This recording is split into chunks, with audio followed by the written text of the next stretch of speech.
बापाला बघितलंय का कधी नवीन कपडे घेताना? बापाला कधी बघितलंय का नवीन कपडे घेताना? अरे पण सणावाराला कधी आम्हाला विसरलाय का तो बाप? बापाला कधी बघितलंय का मोबाईलच्या दुकानात कधी 16, 17 घेताना? अरे पण जर आम्ही अँड्रॉइड मागितला तर बाप कधी घेतानाही आम्हाला विसरला नाही. बापाला आम्ही कधी बघितलंय का चप्पलच्या आणि बुटाच्या दुकानात चप्पल आणि बूट घेताना?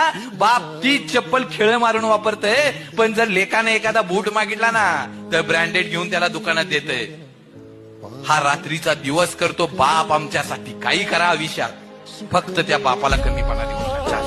त्याला कधी कमीपणा वाटत नाही. तुमच्यासाठी कष्ट करताना, संघर्ष करताना बापाला कधीच कमीपणा वाटत नाही. बापाला कमीपणा त्यावेळेस वाटतो रस्त्यानं जाताना कोणतरी म्हणतं ना, अरे ही बिघडलेली पोर तेजी आहे. त्यावेळेस आमच्या बापाची खाली जाणारी मान हा आयुष्यातला सगळ्यात मोठा पराभव असतो. काही करा, बापाला चार चौघात कधी कमीपणा नाही आला पाहिजे. बापाची मान नाही खाली गेली.